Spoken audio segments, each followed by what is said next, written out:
Dehradun defence academy. Good day everyone. आज हम लोग वैसे तो क्वेश्चंस करने वाले थे एज और लाइक के। हम देखेंगे भाई कहाँ पे एज का प्रयोग होगा और कहाँ पे लाइक का प्रयोग होगा अलग अलग सेंटेंसेस में, और इनके ऊपर कितने मुश्किल सवाल आपके एग्जाम में आ सकते हैं। लेकिन एज और लाइक के कॉन्सेप्ट को पढ़ने से पहले आपको बहुत इंपॉर्टेंट चीज पता होनी चाहिए, दैट इज लिंकिंग वर्ब। इसके बिना आप एज और लाइक के क्वेश्चन अटेम्प्ट एग्जाम में नहीं कर पाएंगे। तो एकदम कंसेप्चुअली हम लोग देखेंगे और समझने की कोशिश करेंगे, पहले लिंकिंग वर्ब और then use of as and like. Linking verb क्या होती है, अब ध्यान दीजिए। Ram is handsome. इस सेंटेंस का सब्जेक्ट कौन है? आपको पता है भाई, जिसके बारे में बात हो रही होती है सेंटेंस में, वो क्या होता है? सेंटेंस का सब्जेक्ट होता है। अब जो ये वर्ड हैंडसम है वो किसी और की बात कर रहा है या राम की ही बात कर रहा है? भाई जो हैंडसम वर्ड है वो राम को ही क्या कर रहा है? रेफर कर रहा है। तो इसको हम बोलेंगे सब्जेक्ट का कॉम्प्लीमेंट। क्या बोलेंगे हम इसको? सब्जेक्ट का कॉम्प्लीमेंट। अब सब्जेक्ट और सब्जेक्ट के कॉम्प्लीमेंट को जोड़ने के लिए जिन वर्ब्स का इस्तेमाल किया जाता है उन वर्ब्स को हम लोग क्या बोलते हैं? Linking verb. तो इज यहां पे क्या है? लिंकिंग वर्ब है। अब यहां पे एक सवाल और उठता है कि जो इज है यहां पे लिंकिंग वर्ब तो है, पर लिंकिंग वर्ब हेल्पिंग वर्ब होती है, मेन वर्ब होती है? बेटा जब भी इस लिंकिंग वर्ब का काम करेगा तो ये खुद ही मेन वर्ब होती है, हेल्पिंग वर्ब नहीं होती। इस हेल्पिंग वर्ब तभी होगी जब वो किसी मेन वर्ब के साथ इस्तेमाल की जाए। एग्जांपल देखिए, इज सिंगिंग अ सॉन्ग। अब इस सेंटेंस में हम लोग दो चीजें देखेंगे अलग अलग, कि पहली बात तो कॉम्प्लीमेंट में और ऑब्जेक्ट में क्या फर्क है, और दूसरी बात इज में जो कि लिंकिंग वर्ब है, और इस ये जो हमारी जो इज है जो कि हेल्पिंग वर्ब है, इनमें क्या फर्क है। इस सेंटेंस को आप पढ़िए भाई। इस सेंटेंस में एक्शन कौन कर रहा है? राम। तो यानी ये हो गया हमारा सब्जेक्ट। एक्शन क्या कर रहा है? सिंगिंग, गा रहा है। और जो वर्ड एक्शन को रिप्रेजेंट करते हैं, जो वर्ड एक्शन को इंडिकेट करते हैं किसी सेंटेंस में, उसको हम बोल सकते हैं वो मेन वर्ब है। अगर ये मेन वर्ब है तो इस मेन वर्ब के लिए ये क्या बन जाएगा? इज हमारा हेल्पिंग वर्ब। तो इस सेंटेंस में इस क्या कर रहा है? हेल्पिंग वर्ब का काम कर रहा है। अब गा रहा है क्या? सॉन्ग। और क्या के जवाब में जो भी आपको आएगा, व्हाट के जवाब में जब भी आपको कुछ मिलेगा तो वो क्या होगा? हमेशा ऑब्जेक्ट होगा। तो सॉन्ग हो गया हमारा ऑब्जेक्ट। अब देखिए यहां तक हम लोगों ने देखा कि भैया इज जो है हमारी ये हेल्पिंग वर्ब का काम कर रही है और मेन वर्ब है हमारी यहाँ सिंगिंग, और जो इज यहां है हमारी ये लिंकिंग वर्ब का काम कर रही है और खुद में ही मेन वर्ब का काम भी कर रही है। लिंकिंग वर्ब्स मेन वर्ब्स ही होती हैं। अब हम फर्क देखेंगे कि भैया कॉम्प्लीमेंट में और ऑब्जेक्ट में क्या फर्क है। बेटा जो तो तुम्हारा ऑब्जेक्ट होता है ना, वो हमेशा सब्जेक्ट के अलावा कुछ और होता है। सब्जेक्ट कुछ और होगा और ऑब्जेक्ट हमेशा उसके अलहदा कुछ होगा, उसके अलावा कुछ होगा। ठीक है। लेकिन कॉम्प्लीमेंट एक ऐसा वर्ड होता है जो सब्जेक्ट को ही रेफर करे। यहां पे सॉन्ग राम को रेफर नहीं कर रहा, इसलिए ये ऑब्जेक्ट है इस वर्ब का। ये जो हैंडसम है ये सब्जेक्ट को ही रेफर कर रहा है, इसलिए ये जो हैंडसम जो लिखा हुआ है सेंटेंस का ऑब्जेक्ट ना होके इस सब्जेक्ट का क्या है? कॉम्प्लीमेंट है। ये बात आप समझ गए? आई होप ये बात आपको समझ में आ गई होगी। चलिए, अगर आ गई तो बहुत बढ़िया है। अब लिंकिंग वर्ब पे कुछ एग्जाम्पल हम लोग और देखते हैं। दो चीजें हम लोग याद रखेंगे, एक लिंकिंग वर्ब खुद में मेन वर्ब होती है, और दो जो लिंकिंग वर्ब क्या करती है? सब्जेक्ट से उसके कॉम्प्लीमेंट को जोड़ती है, सब्जेक्ट से ऑब्जेक्ट को नहीं जोड़ती या किसी ऑब्जेक्ट को साथ लेके नहीं चलती। हमेशा क्या करती है? सब्जेक्ट से उसके कॉम्प्लीमेंट को जोड़ती है। ठीक है। एग्जाम्पल और देखिए, राम लुक्स सैड। ये जो सैड है ये किसको रेफर कर रहा है? राम को ही कर रहा है, नहीं कर रहा है?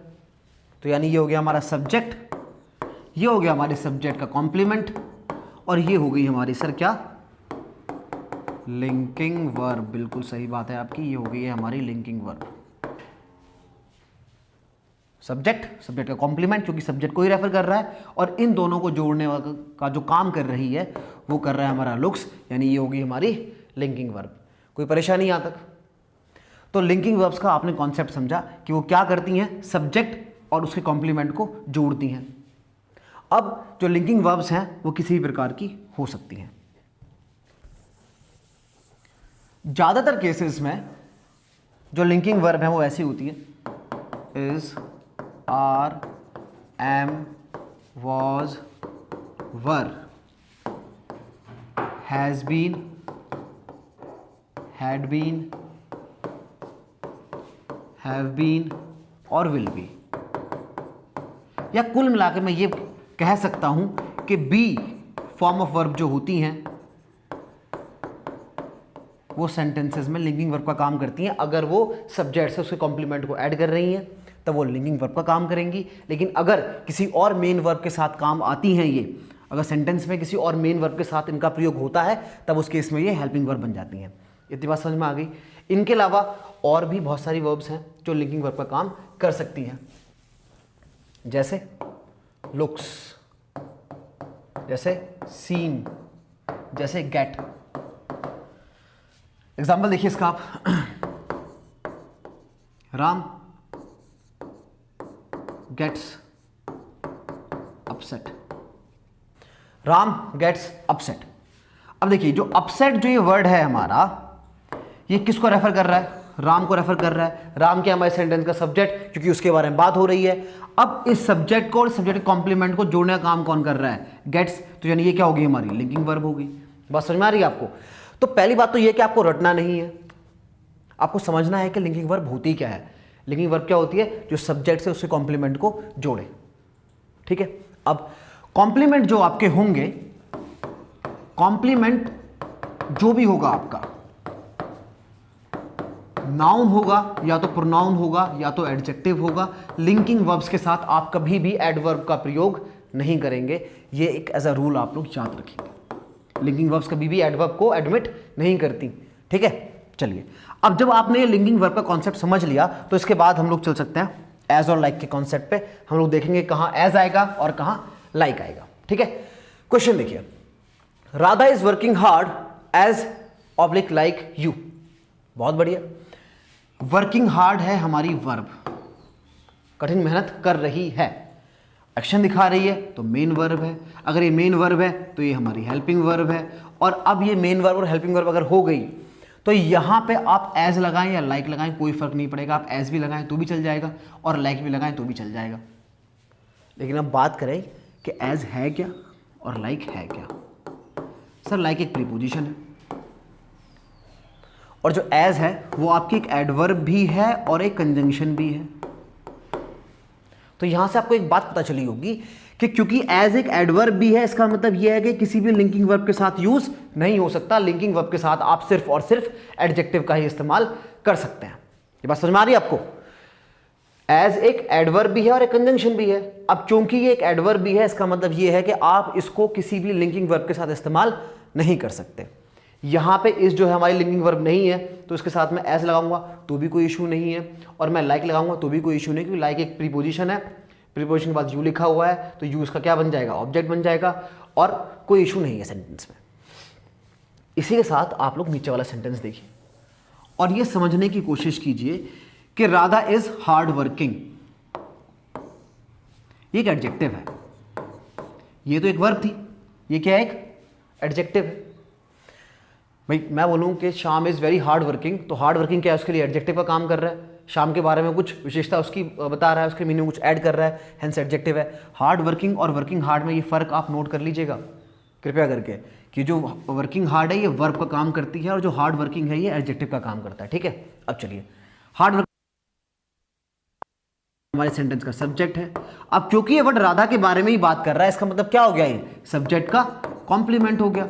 अब अगर ये सब्जेक्ट का कॉम्प्लीमेंट हो गया, इसका मतलब जो हमारी इज है वो यहां हेल्पिंग वर्ब का काम नहीं कर रही है, एक लिंकिंग वर्ब का काम कर रही है। अब अगर ये लिंकिंग वर्ब का काम कर रही है तो लिंकिंग वर्ब के साथ आपको क्या नहीं लगाना है? एडवर्ब नहीं लगाना है। तो उसका मतलब यहां क्या नहीं आएगा? एज नहीं आएगा। आप यहां सिर्फ और सिर्फ लाइक का ही इस्तेमाल कर पाएंगे। इतनी बात समझ में आई आपको? ये समझना कोई बहुत बड़ा रॉकेट साइंस नहीं है, सिर्फ छोटे छोटे बेसिक्स हैं जो आपके बहुत अच्छे होने चाहिए, है ना? और उन्हीं पे हम लोग इन वीडियोस में काम कर रहे हैं। अगला क्वेश्चन देखिए, you can not defeat him like you defeated his friends. अब देखिए जरा, ये जो बाद वाला सेंटेंस है sir, you defeated his friends, इस सेंटेंस में सब्जेक्ट कौन है? यू। ये सब्जेक्ट हो गया और बाकी का जो पार्ट है वो प्रेडिकेट हो गया, है ना? है नहीं?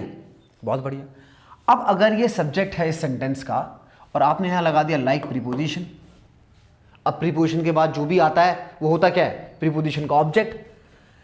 ये सब्जेक्ट है, ये प्रीपोजिशन का ऑब्जेक्ट बन ही नहीं सकता, क्योंकि प्रीपोजिशन का अगर ऑब्जेक्ट बन रहा है तो वो किसी सेंटेंस का सब्जेक्ट नहीं बन सकता। ये हम लोगों ने वैसे कई सारी वीडियोस बनाई हैं, डिस्कस की हैं, लेकिन मैं प्रीपोजिशन के ऊपर एक अलग से वीडियो भी बनाऊंगा जहां हम डिस्कस करेंगे कि भैया प्रीपोजिशन के बाद जो भी नाउन या प्रोनाउन लिखा होता है वो प्रीपोजिशन का क्या होता है, ऑब्जेक्ट होता है। तो सेम कॉन्सेप्ट हम लोग यहाँ अप्लाई करेंगे और हम देखेंगे कि भैया अगर मैं लाइक लिखता हूँ जो कि प्रीपोजिशन है, प्रीपोजिशन के बाद मैंने लिखा यू जो कि सेंटेंस का सब्जेक्ट है, अगर यू इस सेंटेंस का सब्जेक्ट है तो प्रीपोजिशन का ऑब्जेक्ट नहीं बन सकता। इसका मतलब यहाँ लाइक का इस्तेमाल हम लोग नहीं कर सकते। लेकिन लाइक की जगह हटा के अगर मैं एज लगा दूँ तो हमारा काम चल जाएगा, क्योंकि एज प्रीपोजिशन नहीं है, एज ए कंजंक्शन है या एज एक एडवर्ब है, तो उसके बाद जो चीज़ लिखी होती है उसका ऑब्जेक्ट नहीं बनती। तो इसका मतलब अब ये सेंटेंस सही होगा जब मैं लाइक की जगह क्या लिखूंगा, एज लिखूंगा। ये बात आई होप आपको समझ में आई होगी। अगला क्वेश्चन देखिए, ही लाफ्स एज कॉमा नहीं ऑब्लिक लाइक हिज सिस्टर। इस सेंटेंस में कोई इशू नहीं है, आप एज लगाएं, आप लाइक लगाएं, कोई दिक्कत नहीं है, ठीक है। He looks like oblique as his dog. अब देखिए ये जो है वह दिखता है कैसा, अपने कुत्ते जैसा। तो जो कुत्ता है ये इसी को क्या कर रहा है, रेफर कर रहा है ना। ये एक्शन वर्ब भी नहीं है, एक्शन वर्ब भी नहीं है। दूसरी बात ये ही को ही रेफर कर रहा है, यानी सब्जेक्ट क्या है, कॉम्प्लीमेंट है। अगर ये कॉम्प्लीमेंट है तो ये होगी हमारी लिंकिंग वर्ब, और अगर ये लिंकिंग वर्ब सर हो गई तो आप लिंकिंग वर्ब के साथ किसी भी एडवर्ब का इस्तेमाल आप नहीं कर सकते। आप क्या लगाएंगे, आप प्रीपोजिशन लगाएंगे। तो आप बोलेंगे ही लुक्स लाइक हिज डॉग, ठीक है। तो इसी के साथ हमारा एज या लाइक का जो कॉन्सेप्ट था, इससे मुश्किल आपके पास सवाल एग्जाम में नहीं आने वाले हैं। अगर एज और लाइक के ऊपर क्वेश्चन आया तो ऐसा क्वेश्चन आएगा। ये वेरियस एग्जाम्स में क्वेश्चन आए हुए हैं, इसीलिए मैं आपके साथ इनको डिस्कस कर रहा हूँ, और कोई रीजन इसका नहीं है। चलिए, तो आज हम लोगों ने दो कॉन्सेप्ट सीखे, linking verb which is very important, और उसी के साथ हम लोग एज और लाइक को कैसे इस्तेमाल करेंगे किसी भी सेंटेंस के कंपोजिशन में। तो I wish you good luck, Tata. Dehradun Defense Academy, where excellence is the only aim.